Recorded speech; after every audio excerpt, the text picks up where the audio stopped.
Le film commence avec Juwita, une femme attentionnée et travailleuse qui occupe un emploi unique dans un centre d'appel. Mais ce n'est pas un centre d'appels ordinaire, c'est un service destiné aux hommes solitaires qui cherchent quelqu'un à qui parler. Juwita a choisi ce travail parce qu'il ne nécessite que sa voix. Personne n'a besoin de voir son visage ou de savoir à quoi elle ressemble. Pour préserver son intimité, elle utilise le pseudonyme Mawar Merindu et se sert de sa voix apaisante pour tenir compagnie à ses interlocuteurs et apporter un peu de joie à leur quotidien. Ce travail est un petit boulot pour Juwita, qui le fait pour gagner un revenu supplémentaire. Juwita est une personne au grand cœur qui mène une vie simple. Elle est généralement heureuse, même si elle ressent parfois une légère insécurité lorsque ses amis la taquinent au sujet de son poids. Malgré tout, elle ne laisse pas ses remarques l'affecter. Son objectif principal est de gagner suffisamment d'argent pour payer les frais médicaux de son père. Chaque jour, Juwita reçoit des appels d'hommes aux personnalités variées. L'un de ses interlocuteurs réguliers est un médecin qui apprécie particulièrement le son de sa voix. Chaque soir, il l'écoute, trouvant du réconfort dans ses paroles et laissant libre cours à son imagination. En dehors de son travail au centre d'appel, Juwita a un vrai talent pour le chant et chante souvent pendant son temps libre. Elle travaille même pour un label musical en tant que chanteuse. Cependant, Juwita n'est pas une star sur scène, elle est une chanteuse fantôme. Sa voix est utilisée pour une chanteuse populaire nommée Eva, qui est présentée comme une superstar. Eva peut paraître glamour, mais elle n'est pas très aimable, et sa vraie voix n'est pas aussi impressionnante. Lors des performances en direct, c'est en réalité la magnifique voix de Juwita que le public entend. Une nuit, lors du premier grand spectacle d'Eva, Juwita était en coulisses, chantant pour rendre la performance parfaite. Alors qu'elle chantait, elle s'est laissée emporter par la musique et a commencé à danser un peu. Mais, dans son enthousiasme, elle a accidentellement trébuché sur un câble et est tombée, provoquant une petite scène. Heureusement, le spectacle a rapidement repris, et Juwita a continué à chanter jusqu'à la fin. Cependant, Eva était furieuse contre Juwita, la blâmant pour l'incident et s'inquiétant que cela ait gâché ses débuts importants. Après la performance, Eva a confronté Juwita avec colère, la réprimandant avec des mots durs et faisant même des commentaires blessants sur son apparence. Juwita s'est sentie embarrassée, mais elle s'est excusée calmement, expliquant que sa chute était due à un accident avec le câble. Peu après, le producteur de musique de l'entreprise, André, est venu voir Juwita pour s'assurer qu'elle allait bien après l'incident. Il l'a remerciée pour son travail acharné et pour avoir contribué au bon déroulement du spectacle. Les mots gentils d'André et une chaleureuse accolade ont flatté Juwita, qui a commencé à penser qu'il pourrait avoir des sentiments pour elle. Quelques jours plus tard, Juwita est sortie au restaurant avec sa meilleure amie, Yara, sa confidente et un soutien constant. Juwita avait un grand appétit, et chaque fois qu'elle mangeait au restaurant, elle commandait de grandes portions.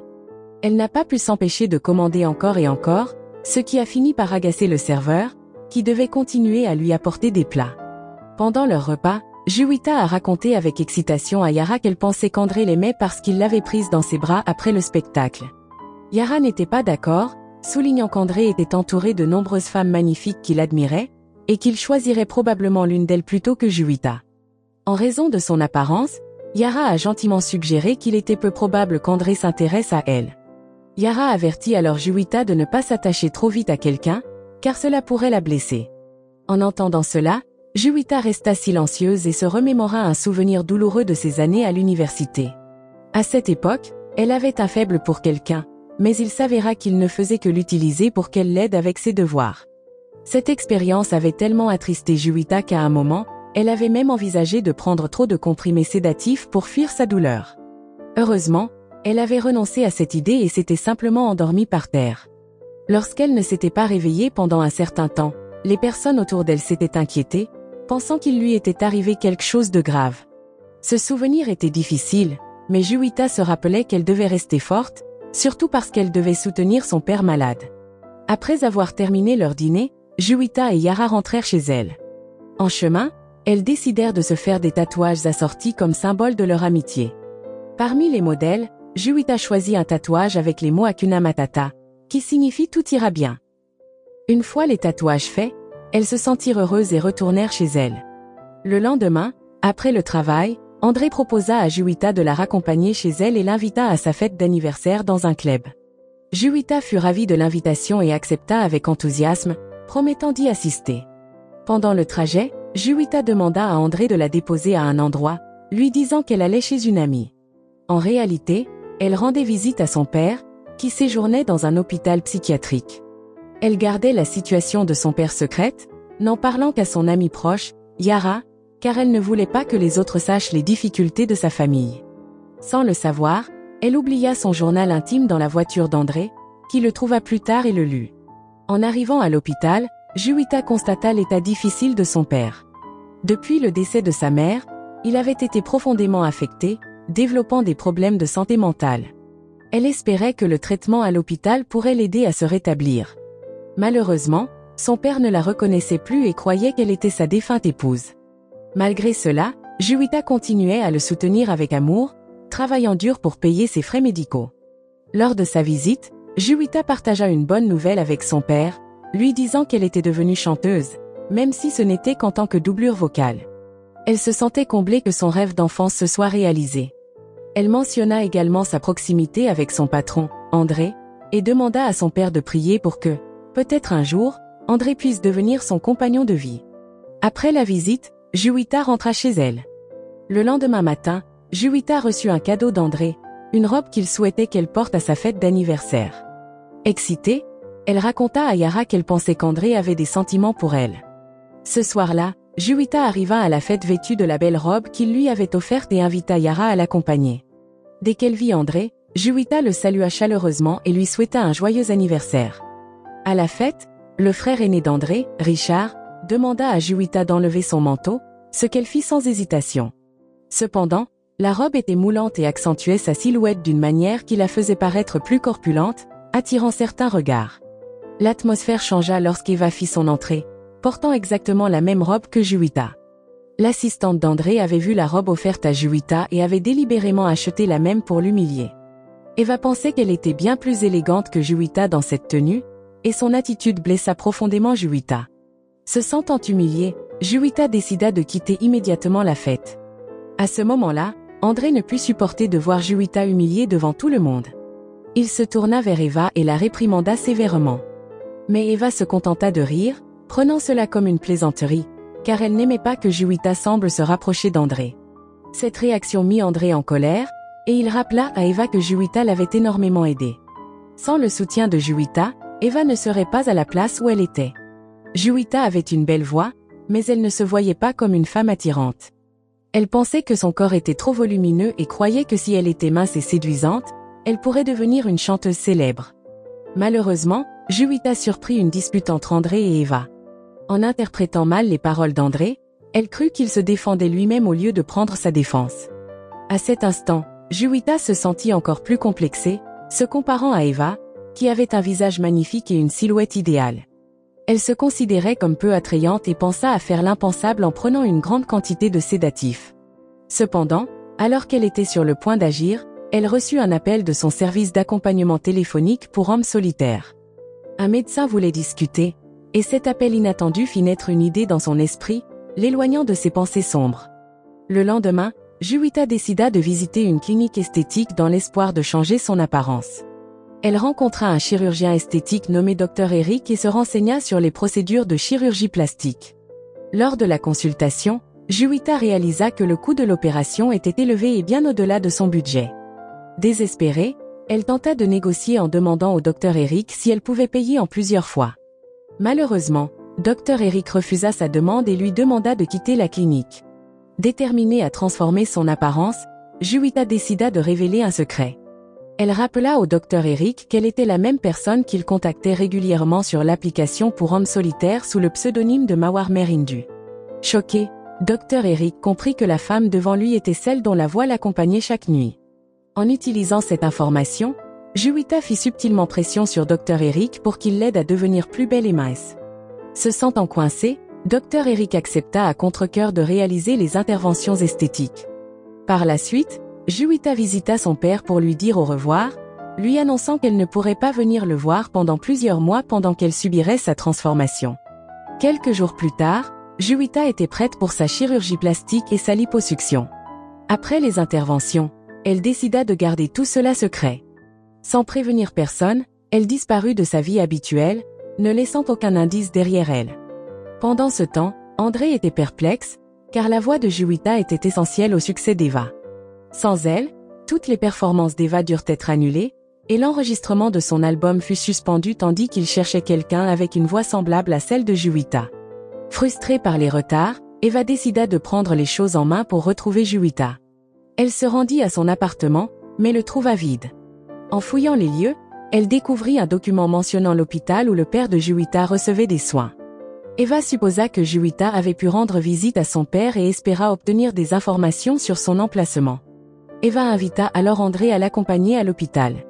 À leur arrivée, ils rencontrèrent le père de Juwita, mais en raison de son état mental, il ne put communiquer clairement, les laissant sans indice sur l'endroit où se trouvait Juwita. Déçus, ils quittèrent l'hôpital. Les mois passèrent, et Juwita termina sa convalescence. La chirurgie fut un succès, et elle s'était transformée en une femme belle, avec une silhouette fine et idéale. Elle se sentait plus confiante et était émerveillée par le changement. Après avoir passé plusieurs mois en convalescence, Juwita décida de s'offrir une journée au centre commercial. En se promenant, elle aperçut par hasard André et Eva. À sa grande surprise, Eva n'était plus chanteuse, mais vendait désormais des ustensiles de cuisine, y compris des poêles. À ce moment-là, Juwita resta cachée, les observant de loin sans se révéler. Plus tard, Juwita se retrouva au poste de police après un léger accident de la route, où elle avait heurté un taxi. Son apparence était tellement différente de celle sur sa pièce d'identité que la police ne crut pas qu'elle était la même personne. En conséquence, Yara dut venir vérifier son identité. Au départ, Yara ne la reconnut pas non plus, se souvenant de Juwita comme d'une personne plus ronde. Mais en voyant le tatouage familier sur la taille de Juwita, elle réalisa qu'il s'agissait bien de son amie. Après cela, elle allèrent dîner dans un restaurant, rattrapant le temps perdu après la longue absence de Juwita. Pendant leur repas, Yara mentionna que la sortie de l'album d'Eva avait été retardée à cause de la difficulté à trouver une voix comme celle de Juwita. En entendant cela, Juwita eut une idée. Elle allait auditionner à nouveau comme chanteuse de doublure pour Eva, mais cette fois avec une nouvelle identité afin que personne, pas même André, ne la reconnaisse comme étant Juwita. Peu de temps après, le petit ami de Yara, Risky, les rejoignit au restaurant. Lorsqu'Yara présenta son ami, Juwita se présenta rapidement sous le nom d'Angèle. Ce fut la première fois qu'elle embrassa pleinement sa nouvelle identité en tant qu'Angèle. Il s'avéra que Risky travaillait dans la vente de produits pour perdre du poids, et il insistait souvent pour que Yara en achète et les utilise. Yara, qui aimait Risky, ne refusait jamais ses demandes, même si elle ne ressentait pas le besoin de ses produits. Quand Risky s'éloigna pour passer un appel, Juwita, désormais Angèle, tenta doucement de convaincre Yara de ne pas prendre ses pilules. Elle lui dit que sa silhouette était déjà parfaite et s'inquiéta du fait que les pilules pourraient contenir des ingrédients dangereux. Yara hésita, mais les remarques constantes de Risky sur son poids la faisaient se sentir obligée de continuer à en prendre. Le lendemain, Juwita, maintenant connue sous le nom d'Angelica, auditionna pour devenir la chanteuse de doublure d'Eva. Elle démontra sa magnifique voix, et sa performance impressionna tout le monde. Elle réussit l'audition et fut officiellement acceptée par la société sous son nouveau nom, Angelica. L'apparence frappante d'Angelica et sa voix impressionnante attirèrent bientôt l'attention d'André et Richard, qui virent en elle un potentiel allant bien au-delà d'être une simple chanteuse de doublure pour Eva. Ils souhaitèrent tous deux la promouvoir comme nouvelle artiste et non pas seulement comme une voix d'arrière-plan pour Eva. Ils s'approchèrent alors du père de Richard, propriétaire de la société, et essayèrent de le convaincre de faire d'Angelica le nouveau visage de leur label musical. Au début, leur demande fut refusée. Le père de Richard pensait que seule Eva avait le physique et l'attrait nécessaires pour être une grande chanteuse, tandis qu'Angelica n'était qu'une voix dans l'ombre. Mais André et Richard ne renoncèrent pas. Ils continuèrent à insister sur le fait qu'Angelica avait un charme spécial et un talent capable de conquérir le public.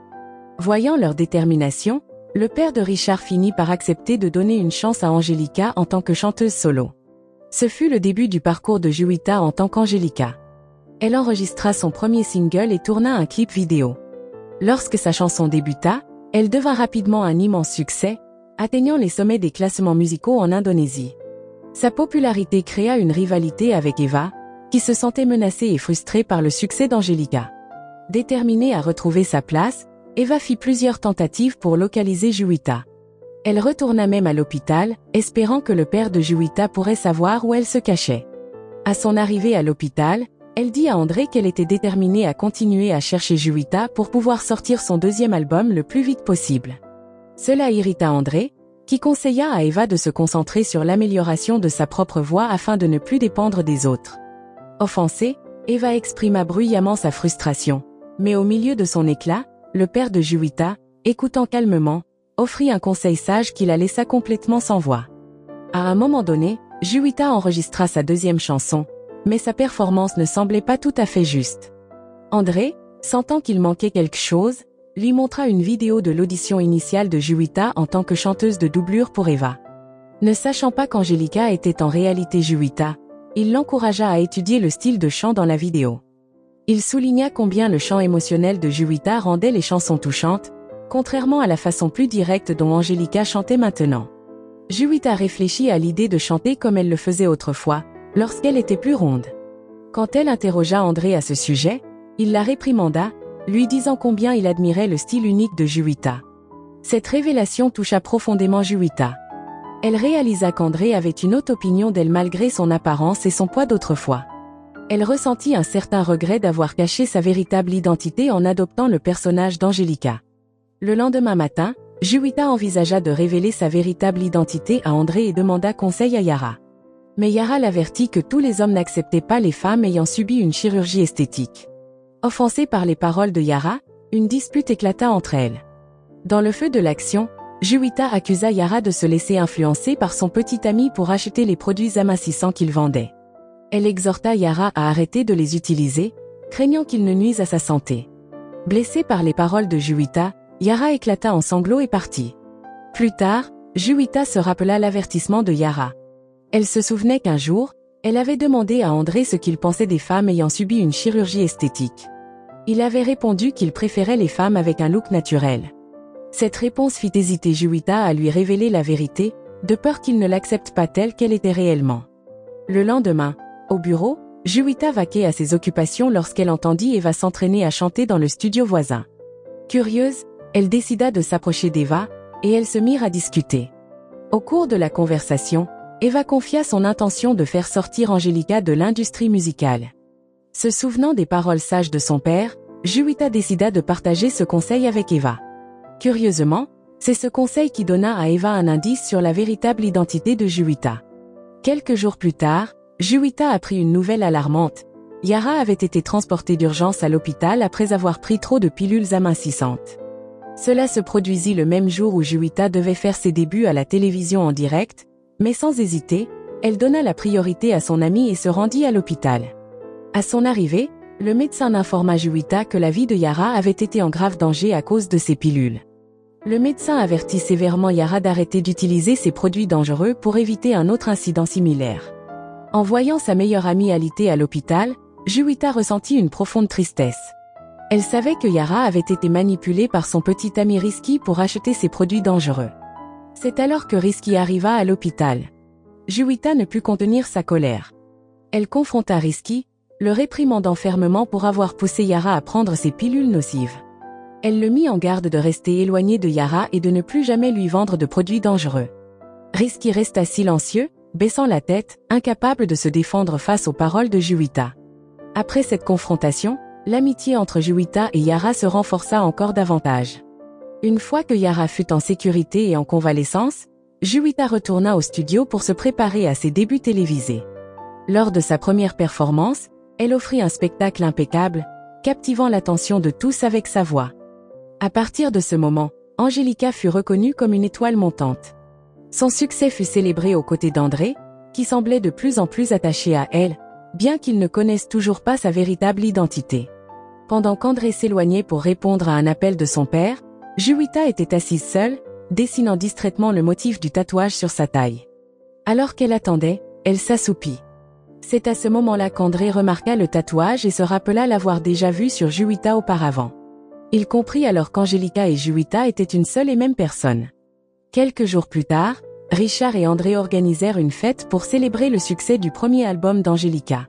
Cependant, André semblait distant, se sentant trahi par le secret de Juwita.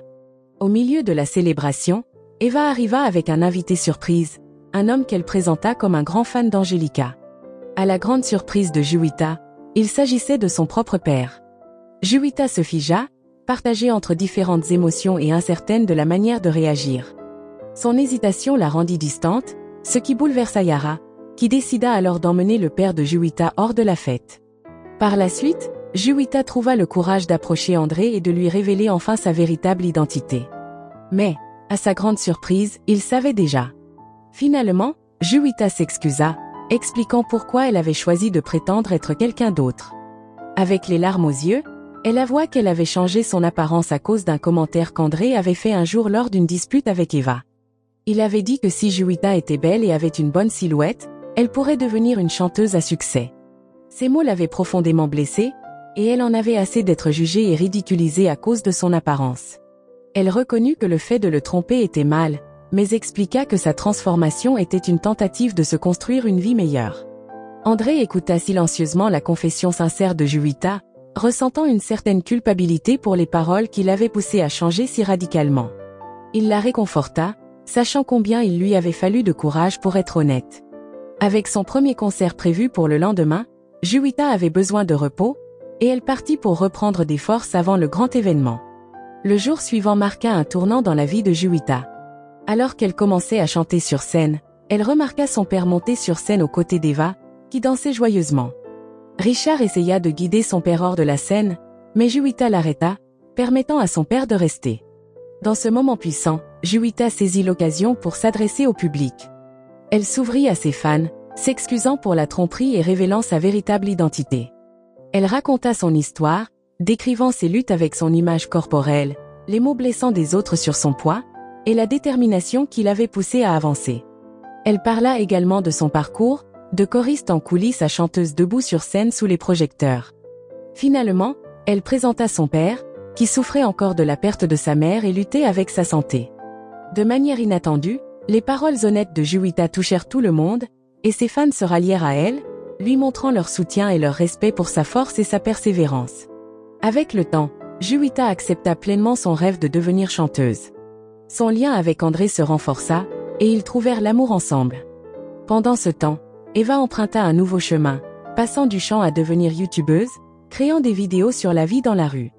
Cependant, elle se retrouva rapidement dans des ennuis avec les autorités, menant à une confrontation avec la police. Et ainsi, le film se termine. La morale de l'histoire est la suivante: si les gens n'aiment pas la vraie version de vous-même, montez le volume de cette version, c'est beaucoup moins épuisant. Et rappelez-vous, essayer trop fort d'être quelqu'un d'autre vous fait juste oublier à quel point vous êtes déjà incroyable.